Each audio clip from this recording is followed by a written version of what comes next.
Of production. इसमें जो organisation होती है उसे एनवायरमेंट फ्रेंडली मेथड्स को यूज करना चाहिए प्रोडक्शन में, जैसे कि उन्हें कम से कम पोल्यूशन करना चाहिए अपनी एनवायरमेंट का, और जितना हो सके उतना लो पोल्यूशन प्रोडक्ट्स को यूज करके प्रोडक्शन करना चाहिए अपने प्रोडक्ट्स का। इसका 9 सोशल ऑब्जेक्टिव है providing employment opportunities to weaker section of society. तो जब एक ऑर्गेनाइजेशन एम्प्लॉयमेंट अपॉर्चुनिटीज जनरेट करती है तो उसे ये भी ध्यान रखना चाहिए कि वो वीकर सेक्शन ऑफ सोसाइटीज को भी एम्प्लॉयमेंट प्रोवाइड करे। ऐसा नहीं हो कि वो सिर्फ दूसरे लोगों पर ही ध्यान दे और वीकर सेक्शन पर ध्यान न दें, जिससे कि जो वीकर सेक्शन ऑफ सोसाइटी होते हैं वो और ज्यादा वीक होते जाए। उन्हें भी हेल्प करना चाहिए ताकि वो भी ग्रो कर सकें। तो ये सब थे एक ऑर्गेनाइजेशन के सोशल ऑब्जेक्टिव्स। अब हम बात करते हैं पर्सनल ऑब्जेक्टिव्स के बारे में, जिन्हें ह्यूमन ऑब्जेक्टिव्स और इंडिविजुअल ऑब्जेक्टिव्स भी कहा जाता है। तो पर्सनल ऑब्जेक्टिव्स या इंडिविजुअल ऑब्जेक्टिव्स बेसिकली रिलेटेड होते हैं एम्प्लॉयज से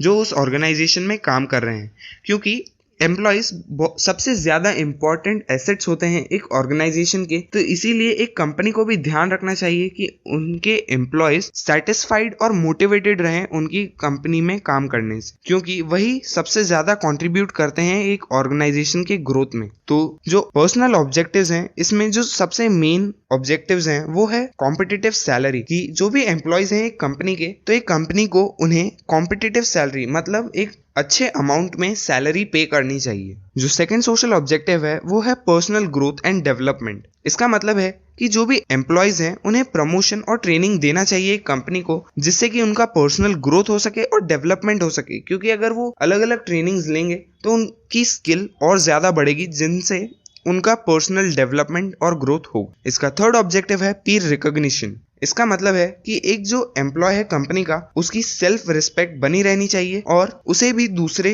जो कलीग्स हैं उसके और दूसरे कंपनी में काम करने वाले एम्प्लॉयज हैं उन्हें भी रिस्पेक्ट करना चाहिए। जो इसका फोर्थ ऑब्जेक्टिव है वो है सोशल रिकॉग्निशन। इसका मतलब है कि जो एक कंपनी है उसे एक एम्प्लॉय के सोशल रिकॉग्निशन के लिए भी काम करना चाहिए ताकि वो सोसाइटी में अपनी एक प्लेस बना सके। इसका फिफ्थ ऑब्जेक्टिव है good and healthy working conditions, कि जो भी एम्प्लॉयज जहां पर भी काम कर रहे हैं वो अच्छी, क्लीन, साफ सुथरी और हेल्दी कंडीशंस में काम करते रहें और उनकी हेल्थ पर कोई इफेक्ट न आए।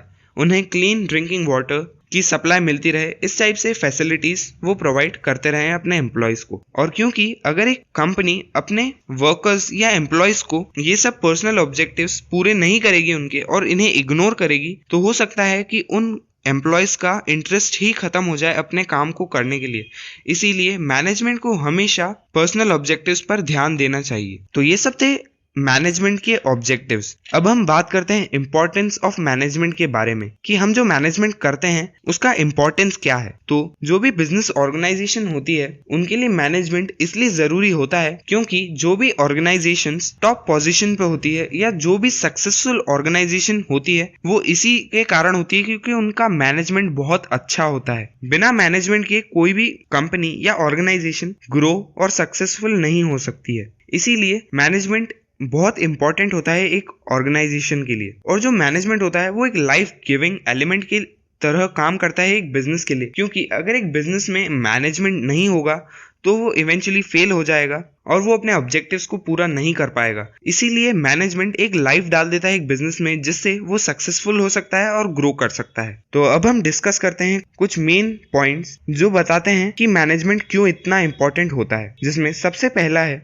Management helps in achieving group goals. इसका मतलब है कि जो मैनेजमेंट होता है वो सारे ऑब्जेक्टिव्स जो कि हैं ऑर्गेनाइजेशनल ऑब्जेक्टिव, पर्सनल ऑब्जेक्टिव और सोशल ऑब्जेक्टिव्स को साथ में लाकर एक कंपनी को आगे बढ़ाता है। मैनेजमेंट के बिना हो सकता है एक ऑर्गेनाइजेशन सिर्फ अपने प्रॉफिट अर्निंग पर ही ध्यान दे, सिर्फ ऑर्गेनाइजेशनल ऑब्जेक्टिव्स पर ही ध्यान दे और सोशल और पर्सनल ऑब्जेक्टिव्स को इग्नोर कर दे। पर मैनेजमेंट के होने के कारण ही वो सभी अपने ऑब्जेक्टिव्स पर ध्यान दे सकती है और उन्हें पूरा कर सकती है। और जो मैनेजमेंट होता है वो अपने सभी इंडिविजुअल्स जो भी अपने एक ऑर्गेनाइजेशन में काम कर रहे हैं उनके एफर्ट्स को डायरेक्ट करती है अपने ऑर्गेनाइजेशनल गोल्स की तरफ। इसका मतलब है कि वो सभी जो लोग काम कर रहे हैं उनको ऑर्गेनाइज कर देती है कि वो किस डायरेक्शन में काम करें या वो किस तरीके से काम करें जिससे उन्हें मैक्सिमम अचीवमेंट मिल सकता है और वो अपने गोल्स को पूरा कर सकते हैं। जो सेकंड इंपॉर्टेंस है मैनेजमेंट का वो है मैनेजमेंट इंप्रूव्स एफिशिएंसी।